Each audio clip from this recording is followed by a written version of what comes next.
ಕರಿಯರಲ್ಲಿ ಬಹುಶಃ ನನ್ನ ಲೈಫಲ್ಲಿ ಯಾಕೆ ಈ ಸಿನಿಮಾನ ನಾನು ಇಷ್ಟೊಂದು ಒದ್ದಾಡ್ಕೊಂಡು ಮಾಡಿದೆ, ಬಿಡ್ದಂಗೆ ಮಾಡಿದೆ, ಗಟ್ಟಿಯಾಗಿ ನಿಂತ್ಕೊಂಡೆ, ಇಲ್ಲ ಈ ಸಿನಿಮಾ ಆಗಲೇಬೇಕು ಅಂತ ಯಾಕೆ ಇಷ್ಟೊಂದು ಫೈಟ್ ಮಾಡಿದೆ ಅಂತ ಬಹುಶಃ ತೆರೆ ಮೇಲೆ ಬಂದಾಗ ನಿಮಗೆಲ್ಲ ಗೊತ್ತಾಗುತ್ತೆ.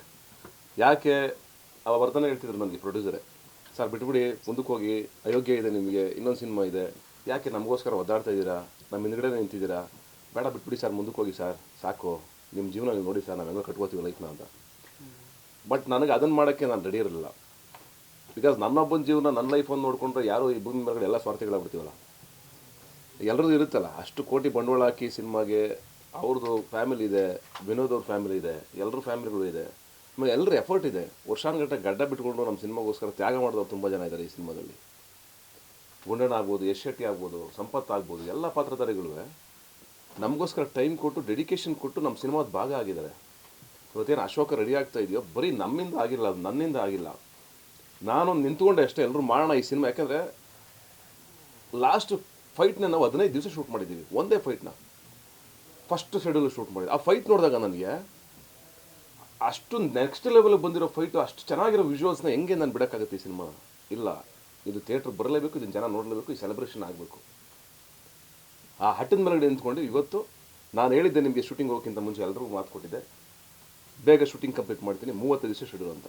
30 ದಿವಸದಲ್ಲಿ ಶೂಟಿಂಗ್ ಮುಗಿಸಿದ್ದೀವಿ. ಯಾಕೆಂದರೆ ಯಾಕೆ ಸಾಧ್ಯ ಆಯಿತು ಅಂದರೆ 28 ಡೇಸಲ್ಲಿ ಶೂಟಿಂಗ್ ಮುಗಿಸೋಕ್ಕೆ 30 ಫಸ್ಟು ನನಗೆ ಶೆಡ್ಯೂಲ್ ಹಾಕಿದ್ದು 54 ದಿವಸ ನಮ್ಮ ಡೈರೆಕ್ಟರ್ ಹಾಕಿದ್ದು.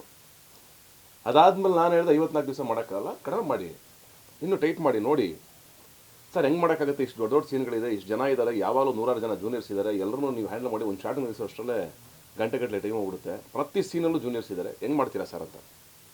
ನಾನು ಒಂದೇ ಮಾತು ಹೇಳಿದೆ, ನೋಡ್ರಪ್ಪ, ಬೆಳಗಿನ ಜಾವ 5:30 ಎದ್ದೇಳಿ, ಔಟ್ಡೋರ್ ಇರುತ್ತೆ, 6 ಗಂಟೆಗೆ ಶೂಟಿಂಗ್ ಸ್ಟಾರ್ಟ್ ಮಾಡೋಣ, 6 ಗಂಟೆಗೆ ಫಸ್ಟ್ ಶಾಟ್ ತೆಗಿಯೋಣ, ತಿಂಡಿ ಮುಗಿಸೋಕ್ಕಿಂತ ಮುಂಚೆ ಒಂದು ಸಣ್ಣ ಸೀಕ್ವೆನ್ಸ್ ಮುಗಿಸ್ಕೊಳ್ಳೋಣ, ಟೈಮ್ ಸೇವ್ ಮಾಡೋಣ. ಅಲ್ಲಿ ಆ ಸೆಂಟ್ರ್ ಪಾಯಿಂಟಲ್ಲಿ ನಿಂತ್ಕೋಬೇಕಾಗಿತ್ತು, ನಾನು ಧೈರ್ಯ ಕೊಡಬೇಕಾಗಿತ್ತಲ್ಲ ಎಲ್ರಿಗೂ. ಅಂದರೆ ಬನ್ನಿ ಈ ಸಿನಿಮಾ ಮಾಡೋಣ, ತೊಗೊಂಡೋಗೋಣ ಅಂತ. ವರ್ಧನ್ ಅವ್ರ ಲೈಫ್ ಇತ್ತಲ್ಲಿ. ಯಾಕೆಂದರೆ ಪ್ಯಾಷನೇಟ್ ಪ್ರೊಡ್ಯೂಸರು, ಯಾವತ್ತೂ ಇದಕ್ಕೆ ಹಿಂಗೆ ಆಗ್ತಾಯಿದೆ, 100 ಜನ ಜೂನಿಯರ್ಸ್ ಬೇಕು ಅಲ್ಲಿ ಅಂತಂದರೆ. ಒಂದು ದಿವಸ ನಾವು ಒಂದು ಸೀಕ್ವೆನ್ಸ್ ಶೂಟ್ ಮಾಡಿದ್ವಿ, ಅಥವಾ CG ಎಕ್ಸ್ಟೆನ್ಷನ್ ಮಾಡ್ತಾಯಿದ್ದೀವಿ, ಅದು ಬೇರೆ ವಿಷಯ. ನಾನು ಹೇಳಿದೆ ಒಂದು 250 ಜನ ಬೇಕು ಅಂತಂದೆ, ಒಂದು ಟೆಂಡರ್ ಸೀಕ್ವೆನ್ಸ್ಗೆ, ದೊಡ್ಡ ಸೀಕ್ವೆನ್ಸ್ ಅದು. ಒಂದು 250 ಜನ ಬೇಕು ಅಂತಂದಾಗ ಇವರಂದರು, ಸರ್ 250 ಜನ ಇಷ್ಟು ಜಾಗದಲ್ಲಿ ಎಲ್ಲಿ ಹಿಡಿತಾರೆ, ಸಾಲಲ್ಲ ಸರ್ ಅಂತಂದರು. ಆಯಿತು ಬಿಡಿ, 250 ಬೇಕು, ನೀವು ಕರೆಸಿ, ನಿಮ್ಗೆ ಗೊತ್ತಾಗಲ್ಲ, ಕರೆಸಿ ಅಂತಂದೆ ನಾನು. ಸರಿ, ಜೂನಿಯರ್ಸ್ ಬಂದರು, ಶೂಟಿಂಗ್ ಶುರು ಮಾಡ್ತಾಯಿದ್ವಿ, ಎಲ್ಲ ಆಯಿತು, ಬಂದರು, ಟಾಪ್ ಆ್ಯಂಗಲ್ ಶಾಟ್ ಇಟ್ಟರು. ಸಮ್ ಟೈಮ್ಸ್ ಅಲ್ಲಿ ಖಾಲಿ ಇತ್ತು. ಆಮೇಲೆ ನಾನು ಇವ್ರು ಬಂದ್ಬಿಟ್ಟು ಹೇಳಿದ್ರು, ಸಾರಿ ಸರ್, ತಪ್ಪಾಯ್ತು ನನ್ನಿಂದ ಅಂತಂದು. ಯಾಕೆ ವರ್ಧನವೇ, ನೀವು 250 ಹೇಳಿದ್ರಿ, ನಾನು 250 ಯಾಕೆ ಇಷ್ಟೊಂದು ಈ ಸಣ್ಣ ಜಾಗಕ್ಕೆ ಅಂತಂದೆ. ಸರ್, ಇಲ್ಲಿಗೆ 500 ಜನ ಬೇಕಾಯಿತು, ನಾನೇ ತಪ್ಪು ಮಾಡ್ಬಿಟ್ಟೆ ಸರ್ ಅಂತಂದರು. ನೆಕ್ಸ್ಟ್ ಡೇ ಇನ್ನೊಂದು 200 ಜನ ಕರೆಸಿದ್ರು ಆ ಶಾಟ್ಗೆ. ಹಿಂಗೆ ಇಡೀ ಶೂಟಿಂಗ್ ಬಗ್ಗೆ ಪ್ಯಾಷನೇಟ್ ಆಗಿರೋರ ಬಗ್ಗೆ, ಸಿನಿಮಾ ಗೆಲ್ಲಬೇಕು, ಬೆಳಿಬೇಕು, ನಮ್ಮ ಕನ್ನಡ ಸಿನಿಮಾ ಮೇಲಕ್ಕೆ ಹೋಗ್ಬೇಕು ಅಂತ ಯೋಚನೆ ಮಾಡೋ ಪ್ರೊಡ್ಯೂಸರ್ ಬಿಟ್ಬಿಟ್ಟು ನಾನು ಹೆಂಗೆ ನಾನು ಮುಂದೆ ಕೊಟ್ಟೋಗ್ಲಿ? ಹಾಗೆ ಈ ಯುದ್ಧಗಳನ್ನೆಲ್ಲ ತೊಗೊಂಡು ಬಂದಿದ್ದಕ್ಕೆ ಇವತ್ತು ಅಶೋಕ ಇವತ್ತು ಚೆನ್ನಾಗಿರೋ ಸಿನಿಮಾ. ಇವತ್ತು ಆನಂದ್ ಅವ್ರ ಬಾಯೆಲ್ಲ ಮಾತು ಬರುತ್ತೆ ಅಂದರೆ, ಆನಂದ್ ಅವ್ರೇನು ಸುಮ್ಮನೆ ಮಾತಾಡಲ್ಲ ಹಂಗೆ ಯಾವುದೋ ಸಿನಿಮಾದ ಬಗ್ಗೆ ಅಲ್ವಾ? ಅದು ನನಗೆ ತುಂಬ, ನಾನು ಆ್ಯಕ್ಚುಲಿ ಎಕ್ಸೈಟ್ ಆಗಿದ್ದೀನಿ, ನಾನು ತುಂಬ ಖುಷಿಯಾಗಿದ್ದೀನಿ. ನಿಮಗೆಲ್ಲ ಸಿನಿಮಾ ತೋರಿಸ್ಬೇಕು, ನಿಮ್ಮ ಬಾಯಿಂದ ನಾನು ಕೇಳಿಸ್ಕೋಬೇಕು ಆ ಮಾತನ್ನೆಲ್ಲ ಅಂತ ತುಂಬ ಕಾಯ್ತಾ ಇದ್ದೀನಿ. ನಾನು ಒಂಚೂರು ರೆಡಿ ಮಾಡಿಬಿಡ್ತೀವಿ, CG ವರ್ಕು ತುಂಬ ಜಾಸ್ತಿ ಇದೆ. ಸರ್, ನೀವು ಹೇಳ್ತಾ ಇದ್ರಿ ಒಂದು ಈ ಸಿನಿಮಾಗೋಸ್ಕರ ಅಂದರೆ ನಿಮ್ಮ ಟೀಮು ಹೆಂಗೆ ಡೆಡಿಕೇಟ್ ಆಗಿತ್ತು ಈ ಸಿನಿಮಾ ಮಾಡ್ತು ಅಂತ.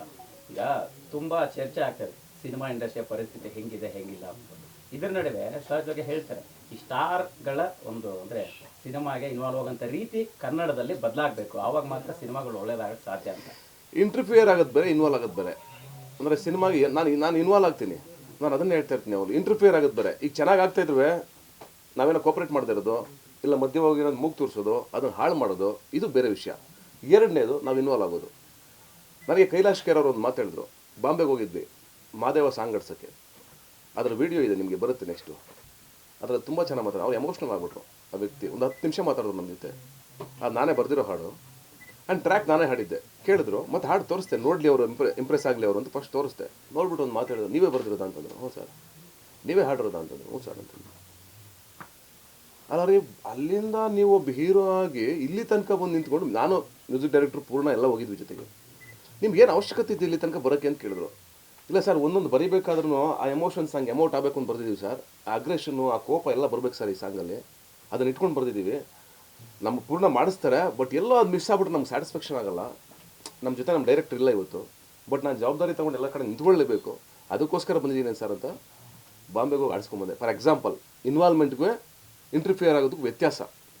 ಸೈಡಲ್ಲಿ ನಿಂತ್ಕೊಂಡು ನೋಡಿ ಸಪೋರ್ಟ್ ಮಾಡೋದು ಇನ್ವಾಲ್ವ್ಮೆಂಟು. ಈ ಸಿನಿಮಾ ನಿಂತೋಗ್ತಾ ಇದೆಯಾ, ಇಲ್ಲ ಈ ಸಿನಿಮಾ ಆಗ್ತಾ ಇದೆಯಾ, ಈ ಸಿನಿಮಾ ಬಜೆಟ್ ಕೊರತೆ ಇದೆಯಾ, ಇಲ್ಲ ಈ ಸಾಂಗ್ ಕೊರತೆ ಇದೆಯಾ, ಇದು ನಮ್ಮ ಇನ್ವಾಲ್ವ್ಮೆಂಟು. ಇಂಟರ್ಫಿಯರ್ ಆಗೋದು ಹೆಂಗೆ ಅಂತಂದರೆ 10 ಗಂಟೆಗೆ ನಾವು ಬರ್ಬೇಕು ಸ್ಪಾಟ್ಗೆ ಅಂತಂದರೆ 10 ಗಂಟೆಗೆ ಬರದೇ ಇರೋದು ಅದು ತಪ್ಪು. ಒಂದು ಸಿನಿಮಾಗೋಸ್ಕರ ಫೈಟ್ ಮಾಡ್ತಿರೋದು ನಾವು ಗೆಲ್ಲಬೇಕು ಅಂತ, ಇಂಡಸ್ಟ್ರಿ ಉಳಿಬೇಕು ಅಂತ. ನಮಗೂ ಒಂದಿದೆ, ಯಾಕೆಂದರೆ ಇವತ್ತು ಕನ್ನಡ ಸಿನಿಮಾಗಳು ಬರ್ತಾ ಇಲ್ಲ, ಚೆನ್ನಾಗಿರೋ ಸಿನಿಮಾಗಳು ಬರ್ತಾ ಇಲ್ಲ. ಬೇರೆ ಭಾಷೆ ಸಿನಿಮಾಗಳು ಪೋಸ್ಟ್ ನೋಡಿದಾಗ ಅವರೆಲ್ಲ ಬರೆದು ಆ ಸಿನಿಮಾಗಳ ಬಗ್ಗೆ ಹಾಕಿದಾಗ ನಮ್ಗೆ ಅಸೂಯೆ ಅಲ್ಲ, ನಮಗೂ ಒಂದು ಆಸೆ ಇರುತ್ತಲ್ವಾ, ನಮ್ಮ ಕನ್ನಡ ಸಿನಿಮಾಗಳು ಹಿಂಗೆ ಬೆಳಿಬೇಕು, ನಮಗೂ ಆ ಥರ ಹೆಸರು ಬರಬೇಕು, ನಮ್ಮನ್ನು ಆ ಥರ ನೋಡಬೇಕು ಜನ ಅಂತ ನಮಗೂ ಒಂದು ಆಸೆ ಇರುತ್ತಲ್ವಾ. ತುಂಬ ಚೆನ್ನಾಗಿ ಮಾತಾಡೋರು. ಒನ್ ಮೋರ್ ಥಿಂಗ್ ಏನಂದರೆ, ಸುಮ್ಮನೆ ಒಂದು ಎಕ್ಸಾಂಪಲ್ ಇವ್ರು ಮಾತಾಡ್ತಿದ್ದು ಸೇರಿಸ್ತೀನಿ ನಾನು. ಈಗ ನಮ್ಮ ತಾಯಿ ಆಗಲಿ, ಈಗ ನಮ್ಮ ಮನೆಯವರಾಗಲಿ, ಅಥವಾ ನಮ್ಮ ಹೆಣ್ಮಕ್ಳುಗಳಾಗಲಿ ಮನೆಯಿಂದ ಆಚೆಗೆ ತಲೆ ಎತ್ತು ನೋಡೇ ಇಲ್ವೇ? ಅಷ್ಟು 10 ವರ್ಷಗಳು 100 ವರ್ಷಗಳು ಒಳಗಡೆ ಕೂತ್ಬಿಟ್ರಲ್ವಾ, ಬರೀ ಅಡುಗೆ ಮಾಡಿಕೊಂಡು ಹೊಲಕ್ಕೆ ಹೋಗಿ ಗದ್ದೆಗೆ ಬಂದು ಇದೇ ಲೈಫ್ ಕಳೆದ್ಬಿಟ್ರಲ್ವಾ ಇಡೀ ಜೀವನ. ಅಂದರೆ ಪ್ರಶ್ನೆನೇ ಮಾಡೋಕ್ಕೆ ಬಿಡಲೇ ಇಲ್ವೇ ಸಮಾಜ? ಪ್ರಶ್ನೆಗೆ ಅವಕಾಶ ಮಾಡಿದ್ರೆ ಅಯ್ಯೋ ಎಷ್ಟು ಮಾತಾಡ್ತಾಳೆ, ತುಂಬಾ ಮಾತಾಡ್ತಾಳೆ ಅನ್ನೋ ಟ್ಯಾಗ್ ಲೈನ್ ಸಪ್ರೆಸ್ ಮಾಡ್ಬಿಟ್ರಲ್ಲ. ಇವಾಗ ಐ ಥಿಂಕ್ ಆಮೇಲೆ ಈಗ ಬರ್ತಾ ಇದ್ದಾರೆ, ಏನು ಗೊತ್ತಾ, ಆ ಭಯದಿಂದ ಆಚೆಗೆ ಬರಬೇಕು ಅಂತ 1000 ವರ್ಷ ಹಿಡಿತಿದೆ. ಯಾಕೆಂದರೆ ನಿಮ್ಗೆ ಜೀನ್ಸಲ್ಲಿ ಪಾಸ್ ಆಗಿರುತ್ತೆ ಒಂದು ಭಯ. ಒಂದು ಫಾರ್ ಎಕ್ಸಾಂಪಲ್, ನಂಗೆ ಗೊತ್ತಿಲ್ಲ, ಈ ನಾಯಿದೊಂದು ಸೈಕಾಲಜಿ ಇದೆ. ನಾಯಿ ಓಡಾಡಬೇಕಾದ್ರೆ ಈ ಬೈಕ್ ಹೋಗ್ತಾ ಇರ್ಬೇಕಾದ್ರೆ ಬೊಗಳುತ್ತಲ್ಲ, ಯಾವುದೇ ಬೈಕ್ ಬಂದರೆ ಒಟ್ಟಿಸ್ಕೊಂಡು ಹೋಗ್ತಾವೆ ನಾಯಿಗಳು, ಕಾರ್ ಬಂದರೆ. ಯಾಕೆ ಅಂತ ನಾನು ತುಂಬ ಸಲ ಪ್ರಶ್ನೆ ಇತ್ತು ನನಗೆ, ಯಾಕೆ ಕಟ್ಟಿಸ್ಕೊಂಡು ಹೋಗ್ತೇವೆ? ನಡ್ಕೊಂಡು ಹೋಗೋರು ಏನು ಮಾಡಲ್ಲ. ಈ ಬೈಕು ಮತ್ತು ಕಾರ್ ಹೋಗ್ಬೇಕಾದ್ರೆ ಯಾಕೆ ಕಟ್ಟಿಸ್ಕೊಂಡು ಹೋಗ್ತೇವೆ ಅಂತ ಒಂದು ನಾನು ರಿಸರ್ಚ್ ಪ್ರಕಾರ ಒಂದು ಏನಂತಂದರೆ, ಅದರ ಹಿಂದಿನ ಯಾವುದೋ ಒಂದು 5-6 ಜನ್ರೇಷನ್ ಹಿಂದೆ ಗುದ್ದಿರುವಂಥ ಬೈಕು ಅದರ ಮೆಮೊರಿ ಪಾಸಾಗಿರುತ್ತಂತೆ ಈ ನಾಯಿಗೆ. ಆ ಮೆಮೊರಿ ಪಾಸಾಗಿ ಅದು ಇದು ಯಾವುದೋ ಬೈಕ್ ಹೋಗ್ತಾ ಇದ್ರೆ ಬೊಗಳ್ತಾ ಇರುತ್ತೆ, ಎಲ್ಲ ನಾಯಿಗಳು ಬೊಗಳ್ತವೆ. This the psychology. ಎಷ್ಟೋ ವರ್ಷ ನೀವು ಸಪ್ರೆಸ್ ಮಾಡಿ ಆದಮೇಲೆ ಇವತ್ತಿನ ಹೆಣ್ಮಕ್ಳು ಬಂದು ರಪ್ಪಂತ ಒಂದೇ ಸಲಕ್ಕೆ ಹಿಂಗೆ ನಿಂತ್ಕೊಂಡ್ಬಿಡಿ ಅಂತಂದರೆ ನಿಂತ್ಕೊಳ್ಳೋಕ್ಕಾಗಲ್ಲ. ಸಮಾಜ ಹಂಗೆ ಮಾಡಿದೆ. ಯಾವುದೇ ತಪ್ಪುಗಳು ಬಂದರೂ ಫಸ್ಟ್ ಮರ್ಯಾದೆ ವಿಷಯ ಬಂದರೆ, ಗೌರವದ ವಿಷಯ ಬಂದರೂ ಎಲ್ಲ ವಿಷಯಗಳಿಗೂ ಬರೀ ಹೆಣ್ಮಕ್ಳನ್ನೇ ಬ್ಲೇಮ್ ಮಾಡೋದು, ನಾಟ್ ಗಂಡು ಮಕ್ಕಳು. ಅದನ್ನೇ ಕೇಳೋದು ಅಂಬಿಕಾ. ಆ ಪ್ರಶ್ನೆಗಳೆಲ್ಲವೂ ಸಿನಿಮಾದೊಳಗಡೆ ಇದೆ. ಅದು ಅವಾಗ ಅನಿಸ್ತದೆ ಹೆಣ್ಮಕ್ಳಿಗೆ, ಹೌದಲ್ವಾ, ನಾನು ಯಾವತ್ತೂ ಪ್ರಶ್ನೆ ಮಾಡಿಲ್ಲ, ನನ್ನ ಮನೆ ಒಳಗೆ ಹೆಂಗೆ ಬದುಕ್ಬಿಟ್ಟೆ, ಎಂಥ ದುರಂತ ಅಲ್ವಾ ಅದು. ಈಗ ನನಗೆ ತುಂಬ ನೋವಾಗುತ್ತೆ, ತುಂಬ ಸಲ ಗಿಲ್ಟ್ ಆಗುತ್ತೆ. ಯಾಕೆ ನಮ್ಮ ತಾಯಿ ಒಂದು ಸಿನಿಮಾ ಥಿಯೇಟ್ರಿಗೆ ಹೋಗಲಿಲ್ಲ, ಇಡೀ ಲೈಫ್ ಹಂಗೆ ಕಳೆದ್ಬಿಟ್ಟು, ನಾನು ಪ್ರಜ್ಞೆ ಬಂದಮೇಲೆ ಗೊತ್ತಾಯ್ತು ನನಗೆ, ಅಡುಗೆ ಮನೆಯಲ್ಲೇ ನಿನ್ನ ಲೈಫೆಲ್ಲ ಕಳೆದ್ಬಿಟ್ಟಲ್ಲವ ಅಂತ. ಅದು ಪೇಯ್ನು. ಆ ಪೇಯ್ನಿಗೆ ಉತ್ತರಗಳಾಗಿ ಬರವಣಿಗೆ ಇದೆ. ಅದೆಲ್ಲ ಬ್ಯೂಟಿಫುಲ್ ಆಗಿರುತ್ತೆ, ಆ ಮೆಚುರಿಟಿಂಗ್ ಇರುತ್ತೆ, ಆ್ಯಂಡ್ ಆ ಸ್ಟ್ರಾಂಗ್ ಆದ ಕ್ಯಾರೆಕ್ಟರ್ ಇರುತ್ತೆ. ಆರ್ಟಿಸ್ಟ್ಗಳು ಈಗಲೇ ರಿವೀಲ್ ಮಾಡಿಲ್ಲ. ಒಂದಂತೂ ತಮಿಳಿಂದ ಒಬ್ಬರಿದ್ದಾರೆ, ಆ್ಯಂಡ್ ಕನ್ನಡದ ಆರ್ಟಿಸ್ಟ್ಗಳು ತುಂಬ ಒಳ್ಳೊಳ್ಳೆ ಆರ್ಟಿಸ್ಟ್ಗಳಿದ್ದಾರೆ. ಬಿ ಸುರೇಶ್ ಅವರು ಇದ್ದಾರೆ, ಆಮೇಲೆ ಗೋಪಾಲಕೃಷ್ಣ ದೇಶಪಾಂಡೆ ಅವರು ಇದ್ದಾರೆ, ಸಂಪತ್ ಅವರು ಎಸ್ಪೆಷಲಿ ತುಂಬ ಅದ್ಭುತವಾಗಿ ಮಾಡಿದ್ದಾರೆ. ಸಂಪತ್ತು ಮತ್ತು ಗೋಪಾಲಕೃಷ್ಣ ದೇಶಪಾಂಡೆ, ಬಿ ಸುರೇಶ್ ಅವರು ನೆಕ್ಸ್ಟ್ ಲೆವೆಲ್, ಟಾಪ್ ನಾಚ್, ತುಂಬ ಚೆನ್ನಾಗಿ ಮಾಡಿದ್ದಾರೆ. ಯಶ್ ಶೆಟ್ಟಿ, ಆಮೇಲೆ ಗುಂಡಣ್ಣ ಅಂತ ಒಬ್ಬರು ವಯಸ್ಸಾದವರು ಸಖತ್ತಾಗಿ ಮಾಡಿದ್ದಾರೆ. ಆ ಥರ ವಯಸ್ಸಾದ ಪಾತ್ರಗಳು ತುಂಬ ಸಿಗ್ತವೆ. ಮಕ್ಕಳು, ವಯಸ್ಸಾದವರು, ದೊಡ್ಡವರು, ಇಡೀ ಸಮುದಾಯನೇ ಕಾಣಿಸ್ತದೆ ನಿಮಗೆ. ಒಂದು ಹೊಸ ಲೋಕ, ಒಂದು ಹೊಸ ಪ್ರಪಂಚನ ಕ್ರಿಯೇಟ್ ಮಾಡಿದ್ದೀವಿ. ನೀವು ನೋಡದೇ ಇರುವಂಥ, ನೀವು ಕಾಣದೇ ಇರುವಂಥ ಒಂದು ಹೊಸ ಪ್ರಪಂಚನ ಕನ್ನಡ ಜನತೆಗೆ ಅರ್ಪಿಸ್ತಾ ಇದ್ದೀವಿ. ಇನ್ನು ದೊಡ್ಡ ದೊಡ್ಡ ಆರ್ಟಿಸ್ಟ್ಗಳಿದ್ದಾರೆ, ಅದನ್ನ ಒಂದೊಂದೇ ನೆಕ್ಸ್ಟ್ ಇದರಲ್ಲಿ ರಿವೀಲ್ ಮಾಡ್ತಾ ಹೋಗ್ತೀವಿ. ಸತೀಶ್ ಸರ್, ಕನ್ನಡ ಚಿತ್ರರಂಗ ಅನಾಗರಿಕತೆಯಿಂದ ಕೂಡಿದೆ, ಅನ್ಸಿವಿಲೈಸ್ಡ್ ಆರ್ಟಿಸ್ಟ್ಗಳು ತುಂಬಾ ಆಗಿದ್ದಾರೆ ಅನ್ನುವಂಥದ್ದು ಒಂದು ಹೇಳಿಕೆಯನ್ನ ಕನ್ನಡ ಚಿತ್ರರಂಗದ ಹಿರಿಯ ನಟ ಪ್ರಕಾಶ್ ಬೆಳವಾಡಿ ಅವರು ಕೊಟ್ಟಿರುವಂಥದ್ದು. So how do you protect Kannada industry? ನಿಮ್ಗೆ ಆಗಿದ ಪರ್ಸನಲ್ ಎಕ್ಸ್ಪೀರಿಯನ್ಸ್ನ ಇಡೀ ಇಂಡಸ್ಟ್ರಿ ಮೇಲೆ ಹಾಕೋಕ್ಕಾಗಲ್ಲ. ಪ್ರಕಾಶ್ ಬೆಳವಾಡಿ ಅವ್ರ ಬಗ್ಗೆ ತುಂಬ ಗೌರವ ಇದೆ, ನನಗೆ ರೆಸ್ಪೆಕ್ಟ್ ಇದೆ. ಅವರು ಹಿರಿಯ ನಟರು, ಅವರು ಥಿಯೇಟ್ರಲ್ಲಿ ನನ್ನ ಸ್ನೇಹಿತರು ಕೂಡ, ನಾನು ಭಾಳ ಇಷ್ಟಪಡುವಂಥ ಆ್ಯಕ್ಟ್ರು. ಆದರೆ ನಿಮ್ದು ಒಂದೇ ಅನುಭವನ ಎಲ್ಲರ ಮೇಲೆ ಹೇರೋಕ್ಕಾಗಲ್ಲ. ಯಾಕಂದರೆ 100 ವರ್ಷಗಳಿಂದ ಇಂಡಸ್ಟ್ರಿ ನಡೀತಾ ಇದೆ. ತುಂಬ ಡಿಗ್ನಿಫೈಡ್ ಅವರು ಬಂದಿದ್ದಾರೆ, ತುಂಬ ಒಳ್ಳೊಳ್ಳೆ ಪ್ರೊಡ್ಯೂಸರ್ಸ್ ಬಂದಿದ್ದಾರೆ. ಅದರಿಂದನೇ ಇಂಡಸ್ಟ್ರಿ ಬದುಕಿರೋದು. ನಾವಿದ್ದೀವಿ, ನೀವಿದ್ದೀರಾ, ಇಷ್ಟು ಜನ ಕೆಲಸ ಮಾಡ್ತಾಯಿದ್ದೀವಿ, ಎಲ್ಲರೂ ಅನ್ನ ತಿಂತಾಯಿದ್ದೀವಿ. ನಾವೆಲ್ಲ ಶಿಸ್ತಾಗಿ ಕೆಲಸ ಮಾಡ್ತಾಯಿದ್ದೀವಿ. ನಾನು ಕೆಲಸ ಮಾಡ್ತಾಯಿದ್ದೀನಿ ಶಿಸ್ತಾಗಿ, ನಾನು ಹೇಳ್ತೀನಿ. ಇವ್ರು ಕೆಲಸ ಮಾಡ್ತಿದ್ದಾರೆ, ನಮ್ಮ ಪ್ರೊಡ್ಯೂಸರ್ ತುಂಬ ಶಿಸ್ತಾಗಿ ಕೆಲಸ ಮಾಡ್ತಿದ್ದಾರೆ. ಈ ಥರ 100 ಟೀಮ್ ಇದೆ. ನೀವು ಒಂದು ಟೀಮ್ಗೋಸ್ಕರ ಇಡೀ ಕನ್ನಡ ಇಂಡಸ್ಟ್ರಿನ ಹೆಂಗೆ ಮಾತಾಡೋದು, ಅದು ತುಂಬ ರಾಂಗ್ ಅಂತ ನನಗೆ ಅನಿಸ್ತದೆ. ಮೇ ಬಿ ಯಾಕೆ ಮಾತಾಡಿದ್ರೆ ನಂಗೆ ಗೊತ್ತಿಲ್ಲ. ಅದು ಅವ್ರ ಬಗ್ಗೆ ನಂಗೆ ರೆಸ್ಪೆಕ್ಟ್ ಇದೆ, ಯಾಕಂದ್ರೆ ಹಿರಿಯರು. ಇದೆ, ಖಂಡಿತ ಇದೆ. ನಾನು ಈ ಸಿನಿಮಾಗೂ ಕಾಂಟ್ರಾಕ್ಟ್ ಮಾಡಿದ್ದೀನಿ, ಪ್ರೀವಿಯಸ್ ಎಲ್ಲ ಸಿನಿಮಾ. ಪ್ರತಿಯೊಬ್ಬ ಆರ್ಟಿಸ್ಟ್ಗಳಿಗೂ ನಮ್ಮಲ್ಲಿ ಅಗ್ರಿಮೆಂಟ್ ಇದೆ. ನೀವು ಮಾಡ್ಕೊಂಡಿಲ್ಲ ಅಂದ್ರೆ ಕೇಳಬೇಕು, ನೀವು ಯಾಕೆ ಮಾಡ್ತಾ ಇಲ್ಲ ಅಗ್ರಿಮೆಂಟ್ನ ಮಾಡಿ ಅಂತ ಕೇಳಬೇಕು. ನೋ, ನನ್ನ ಸಂಪೂರ್ಣವಾಗಿ ನನ್ನ ಇಂಡಸ್ಟ್ರಿ ಬಗ್ಗೆ ಮಾತಾಡೋಕ್ಕೆ, ನಮ್ಮ ಇಂಡಸ್ಟ್ರಿ ಬಗ್ಗೆ ಎಲ್ಲದರಲ್ಲೂ ಇರುತ್ತಮ್ಮ. ಯಾವ ಇಂಡಸ್ಟ್ರಿ, ಮೆಡಿಕಲ್ಗೆ ಹೋಗಿ, ನೀವು ಒಂದು ಸಾಫ್ಟ್ವೇರ್ಗೆ ಹೋಗಿ, ಇನ್ನೊಂದು ಕಡೆ ಹೋಗಿ, ಕೆಟ್ಟವರು ಒಳ್ಳೆಯವರು ಎಲ್ಲ ಕಡೆ ಇರ್ತಾರೆ. ಈಗ ನಮ್ಮ ಹೆಣ್ಮಕ್ಳು ಧೈರ್ಯವಾಗಿ ಬಂದು ಸಿನಿಮಾ ಮಾಡ್ತಾರೆ ಅಂತಂದರೆ ನಾವೆಲ್ಲ ಪ್ರೊಟೆಕ್ಟ್ ಮಾಡಿದ್ರೆ, ನಾವೆಲ್ಲ ಈ ಧೈರ್ಯ ಕೊಟ್ಟಿರೋದಕ್ಕೆ ಬಂದು ಮಾಡ್ತಾ ಇರೋದು. ಅಷ್ಟು ವರ್ಷದಿಂದ ಇಂಡಸ್ಟ್ರಿಯಲ್ಲಿ ಹೆಣ್ಮಕ್ಳು ಕೆಲಸ ಮಾಡ್ತಾ ಬಂದಿಲ್ವಾ? ಅಂದ್ರೆ ಭಾಷೆಯಲ್ಲಿ ನನ್ನ ತುಂಬಾ ಚೆನ್ನಾಗಿ ಟ್ರೀಟ್ ಮಾಡ್ತಾರೆ, ಗೌರವ ಕೊಡ್ತಾರೆ ಕನ್ನಡ ಚಿತ್ರರಂಗಕ್ಕೂ ಕಂಪೇರ್ ಮಾಡಿದ್ರೆ ಅನ್ನೋದು ಹೇಳಿ. ನೋಡಿ, ನಮ್ಮ ಇಂಡಸ್ಟ್ರಿ ಹೆಂಗೆ ನಡ್ಕೊಂಡ್ಬಂದಿದೆ ಇಷ್ಟು ವರ್ಷ, ಅವ್ರನ್ನ ಹೆಂಗೆ ನಡ್ಸ್ಕೊಂಡಿದ್ದಾರೋ, ಯಾಕೆ ಆ ಬ್ಯಾಡ್ ಎಕ್ಸ್ಪೀರಿಯನ್ಸ್ ಅವ್ರಿಗಾಗಿದೆಯೋ ಐ ಡೋಂಟ್ ನೋ. ಅದು ಅವ್ರ ಪರ್ಸ್ನಲ್ ಎಕ್ಸ್ಪೀರಿಯನ್ಸು. ಆ ಪರ್ಸ್ನಲ್ ಎಕ್ಸ್ಪೀರಿಯನ್ಸಿಂದ ಕಂಪ್ಲೀಟ್ಲಿ ಇಂಡಸ್ಟ್ರಿ ಹಂಗೆ ಇದೆ ಅಂತ ಹೇಳೋಕ್ಕಾಗಲ್ಲ. ಈಗ ನಾವು ಹೆಂಗೆ ನಡ್ಸ್ಕೊಂಡಿದ್ದೀವಿ ಅಂತ ಕೇಳಿ ಸರ್ ತುಂಬ ಇವ್ರನ್ನ. ಇಲ್ಲ, ಇವ್ರು ನಮ್ಮನ್ನು ಹೆಂಗೆ ನಡ್ಸ್ಕೊಂಡಿದ್ದಾರೆ ನಾವು ಹೇಳ್ತೀವಿ. ನಾನು ಇಷ್ಟು ವರ್ಷ ಕೆಲಸ ಮಾಡಿ ಉದಯ ಮೇತ್ ಅವ್ರ ಜೊತೆ 2 ಸಿನಿಮಾ ಮಾಡಿದ್ದೀನಿ, ಒಬ್ಬರ ಜೊತೆ 4 ಸಿನಿಮಾ ರಿಪೀಟ್ಲಿ ಕೆಲಸ ಮಾಡಿದ್ದೀನಿ ಯೋಗರಾಜ್ ಸರ್ ಜೊತೆಗೆ.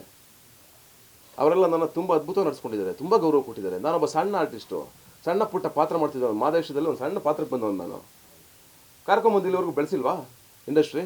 ಯಾರು ಬೆಳೆಸಿರೋದು ಹಂಗಿದ್ರೆ? ಯಾರು ಇವಾಗ ನೀವೆಲ್ಲ ಕೆಲಸ ಮಾಡ್ತಾ ಇದ್ದಾರೆ, ಇದು ಒಂದು ಇಂಡಸ್ಟ್ರಿ ಇದೆ, ನಾವೆಲ್ಲ ಸೇರ್ಕೊಂಡು ಕೆಲಸ ಮಾಡ್ತಾ ಸಿನಿಮಾಗೇನೆ. ಹಂಗಾರೆ ನಾವು ಯಾರು ಸರಿ ಇಲ್ವಾ? ಅದು ಬೇರೆ, ನಿಮ್ಮ ಪರ್ಸ್ನಲ್ ಎಕ್ಸ್ಪೀರಿಯನ್ಸ್ ಬೇರೆ. ಈ ಪ್ರೊಡಕ್ಷನಿಂದ ಇದಾಯಿತು, ಇವರಿಂದ ನನಗೆ ಹಿಂಗಾಯಿತು, ಅಫ್ಕೋರ್ಸ್ ಕೆಟ್ಟವರೆಲ್ಲ ಕಡೆ ಇರುತ್ತೆ, ಅದನ್ನ ಹೇಳಿ ನೀವು. ಓವರಾಲ್ ಇಂಡಸ್ಟ್ರಿನೇ ಅನಾಗರಿಕತೆಯಿಂದ ಕೂಡಿದೆ ಅಂದರೆ ಎಂತೆಂಥ ಸಿನಿಮಾ ಮಾಡಿದ್ದಾರೆ ಕನ್ನಡದಲ್ಲಿ. ಹಂಗಾರೆ ಅದೆಲ್ಲ ಒಂದೇ ಸಲ ಹೋಯ್ತಾ? ಯಾರಿಗೂ ಬೆಲೆ ಇಲ್ವಾ? ಲಕ್ಷಾಂತರ ಜನ ಕೆಲಸ ಮಾಡಿದ್ದಾರೆ ಇಲ್ಲಿ. ಅವರು ಪರ್ಸ್ನಲ್ಲಾಗಿ ಮಾತಾಡ್ಕೊಳ್ಳಿ, ಅದು ಸರಿ. ಓವರಾಲ್ ಇಂಡಸ್ಟ್ರಿಗೆ ಮಾತಾಡೋದು ತಪ್ಪು. ನನ್ನ ಅನಿಸಿಕೆ, ಇದು ನನ್ನ ಒಪಿನಿಯನ್. ಗ್ಯಾರಂಟಿ ನ್ಯೂಸ್, ಸುದ್ದಿ ಖಚಿತ, ನ್ಯಾಯ ನಿಶ್ಚಿತ.